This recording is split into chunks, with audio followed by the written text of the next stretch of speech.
بہت شکریہ آپ کی اس وضاحت کا اور آپ کی رائے کا۔ بالکل یہی سوال میں ڈاکٹر پروفیسر مشتاق صاحب کے سامنے بھی رکھتا ہوں کہ وہ اس پہ اپنی رائے ایک دفعہ پھر سامنے لے آئیں۔ جی دیکھیں، بات بالکل وہی ہے کہ جب آپ نے ایک دفعہ ان کو ایک کیٹیگری میں پلیس کر دیا،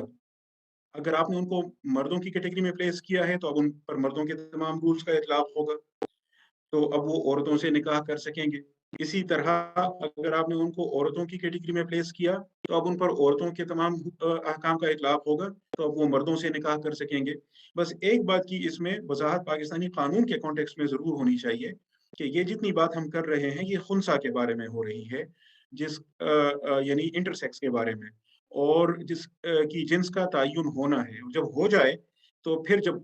ہو جائے وہ، چاہے مرد کی جنس اس کے لیے متعین ہو جائے چاہے عورت کی، تو پھر وہ تمام لوازم کے ساتھ اس کے لیے ایکسیپٹ کر لی جاتی ہے۔ البتہ جو خنثی مشکل ہے تو اس کے لیے احتیاط کی بنا پر، اور اس بنا پر کہ چونکہ نکاح کے علاوہ بھی بہت سارے ان نکاح سے جڑے ہوئے بہت سارے مسائل ہوتے ہیں نا، یعنی پردے کے، شریعت کے الگ احکام ہیں، حرمت کے الگ مسائل ہیں، اور بھی بہت سارے اصول اس کے ساتھ متعلق ہیں، اور یہ بہت ہی نادر معاملہ ہوتا ہے۔ ورنہ جب خنثی کو آپ نے ایک دفعہ ایک جگہ پلیس کیا، دوسری جگہ پلیس کیا، وہ خنثی مشکل میں نہیں ہے، تو پھر جب پلیس کیا تو پھر اسی کے مطابق آئے گا۔ البتہ جو ٹرانسجینڈر کی ڈیفینیشن ہمارے لا میں دی گئی ہے تو وہ اس سے بہت آگے کی چیز ہے، اور اس کا تعلق جسم سے نہیں ہے،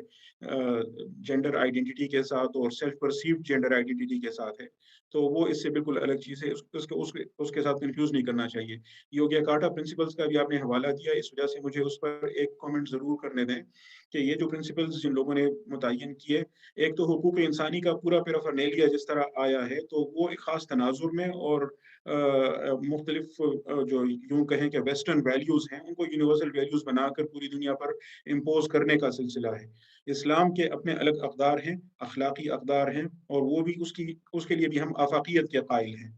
تو یہ جو یوگیا کارٹا پرنسپلز ہیں، ایک تو اگر انٹرنیشنل لا کے کنونشنز بھی ہوں تو وہ بھی آپ جانتے ہیں کہ کسی ملک کے اندر وہ براہ راست نافذ نہیں ہوتے، پرٹیکولرلی اگر وہ ملک ڈوئل اسٹیٹ ہو، تو جب تک اس ملک کے اندر انکارپوریٹنگ لیجسلیشن نہ ہو تو وہ انٹرنیشنل لا کے کنونشنز اور جو